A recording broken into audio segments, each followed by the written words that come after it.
අයිබෝවන් බොහොමත්ම ආදරෙන් අදත් ඔයගොල්ලන්ව පිළිගන්නවා මාලි මයින්ඩ්සෙට් YouTube channel එකට. අද කතා කරන්න යන්නේ විනාඩි 2ක් වගේ කෙටි කාලයකින් කොහොමද අපේ මනස තැම්පත් කරගන්නේ කියලා.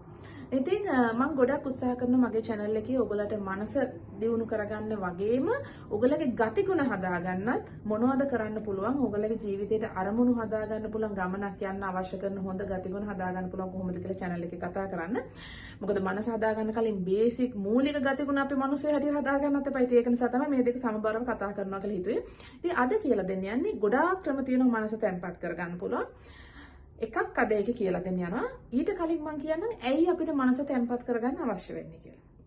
මනස අපේ කලබලකාරී විදිහට තියෙනකොට ගොඩක් වෙලාවට මේ මනසෙන් අපේ ඇඟෙන් නිකුත් කරන මේ හෝමෝන්ස් නිසා අපිට ගොඩක් වෙලාවට ඒක හානිකර වෙන්න පුළුවන්. අපි ගොඩක් මනස කලබලකාරී වෙනකොට අපේ ඇඟේ හැම වෙලෙම පවත්වන්නේ කොහොමද මේ එන ඒ කියන්නේ අර සතෙක් උනත් ගත්තොත් ඒ සතා හැම වෙලෙම ඉන්නේ බයෙන්නේ. මොන කරදරයක් එයිද මොන හරි ප්‍රශ්නයක් එයිද ඒකට මුහුණ දෙන්නේ කොහොමද අර මේ ආරක්ෂාව මේවා කරගන්න තමයි ඉන්නේ බලාගෙන කොහොමද මම ඒවයින් පරිස්සම් වෙන්නේ කියලා. ඉතින් මනසත් කලබලකාරීව තියෙන තාක්කල් ඔයාලගේ ජීවිතේ අර ආරක්ෂා වෙන්න උත්සාහ කරනවා මිසක් ජීවිතේ ඉදිරියට යන්න හරි දැක්මක් හදාගන්න අමාරුයි. මොකද අපේ ඇඟෙන් එක පැත්තකින් අර මං කිව්වා වගේ හෝමෝන්ස් නිකුත් කරන්නේ වැඟට හොඳ නැහැ. අනිත් පැත්තෙන් හැම වෙලේම දුවන්නේ ආරක්ෂා වෙන්නේ කොහොමද ආරක්ෂා වෙන්නේ කොහොමද කියන එක විතරක් නිසා. ඉතින් ඒක නිසා මනස තැම්පත් කරගන්න එක හුඟක් වැදගත්. මොකද එහෙම තැම්පත් කරගත්තොත් එක පැත්තකින් අර මං කිව්ව දේවල් වගේම අනිත් පැත්තෙන් අපිට වැදගත් හොඳ තීරණ ජීවිතයට ගන්න හැකියාව ලැබෙනවා. ඉතින් ඒක නිසා තමයි මේක තැම්පත් කරගැනීම වැදගත් වෙන්නේ. ඉතින් මං අද කියලා දෙන්නේ එකම එක ක්‍රමයක්. ඒ වගේ ක්‍රම ගොඩකින් එකක්. හරි. එතකොට තව ගොඩක් ක්‍රම ඉස්සරහදී බලාපොරොත්තු වෙනවා කියලා දෙන්න. ඉතින් මේක කැමති අය ඉන්නවා නම් ඒක දැනගන්න අනිවාර්යයෙන්ම අමාලි මයින්ඩ්සෙට් channel එක subscribe කරලා තියාගන්න. ඉතින් අද මම යන්නේ ඔයගලට මාත් එක්කම කරන්නත් පුළුවන්. එහෙම නැත්නම් ඔයගලට මේක අහලා වෙනම කරන්නත් පුළුවන්. මුලින්ම S2 වහගන්න. S2 වහගත්තම ඔයගලට සාමාන්‍යයෙන් පේනවා කළුවර. කළුවරනේ අපිට S2 වහගුවම පේන්නේ නේද? එළිය නෑනේ. ඒ කළුවර පේනකොට ඒකට ආදරය කරන්න. ඒ ආදරය කරන ගමන් පුළුවන් නම් ඔයාට මේ අපි හුස්ම ගන්න එක ගැන දිහා බලාගෙන ඉන්න වෙන මොකුත් කරන්න එපා.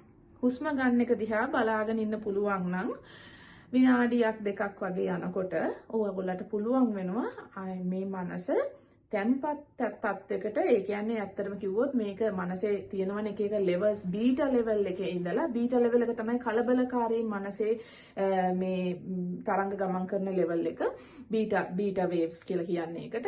ඒකෙන් alpha level එකට එහෙම නැත්නම් alpha තරංග ගමන් කරන තැනට අපිට මනස ළඟා කරගන්න පුළුවන්. අර විදියට S2 වහලා අපි අපේ මේ හුස්ම ගැනීම ගැන අරමුණු කරගෙන ඒක දිහා බලාගෙන. හැබැයි මම මේකෙන් කියන්නේ නෑ ඕගොල්ලෝ හිතලා හුස්ම ගන්න නෙමෙයි මම මේ කියන්නේ. හුස්ම ගන්න එක ගැන දිහා S2 වහලා ඒක දිහා බලාගෙන ඉන්න. එච්චරම විතරක් කරන්න. ඒකමත් ඇති අපිට සාමාන්‍ය පුද්ගලයෙක් නම් ගොඩක් කලබලකාරී නැති කෙනෙක් නම් අපේ මනස තැම්පත් කරගන්න. සමහරවිට ජීවිතේ ගොඩාක් ප්‍රශ්න තියෙන කෙනෙකුට මේක ටිකක් අමාරු වෙන්න පුළුවන්. තව මේ වගේ ක්‍රම ගොඩක් මම ඉස්සරහදී ඔයගලට කියලා දෙනවා. ඉතින් මේ ක්‍රම කීපයකින් ඔයගලට මේ බොහොම මේ ප්‍රාථමික එකක්. නමුත් තව හොඳ ක්‍රම කීපයක්ම කියලා දෙන්නම්. ඉතින් අර ගොඩක් කලබලකාරී කෙනෙක් නම් තව ඉස්සරහට මම කියලා දෙන ක්‍රම වලින් අපි ඕනම කෙනෙකුට මනස තැම්පත් කරගන්න පුළුවන්. ඉතින් අද කියලා දුන්නේ මේකේ වැදගත්කම සහයි මේක ක්‍රමයක්. මම හිතනවා ඔයගලට මේක ඉස්සරහට මේ පුරුදු කරලා අවශ්‍ය කෙනෙක් ඉන්නවා නම් මේ ගැන වැඩිදුර දැනගන්න අනිවාර්යයෙන්ම කමෙන්ට් කරන්න. ඔයගලට තියෙන ප්‍රශ්න ගැටලු මේවා කරන්න. නැවතත් කියන්නේ මනස තැම්පත් කරන්න මේ කියලා දෙන ක්‍රමයෙන් හුස්ම ගැන බලන්න. හැබැයි ඒක හිතලා හුස්ම ගන්න යන්නත් එපා.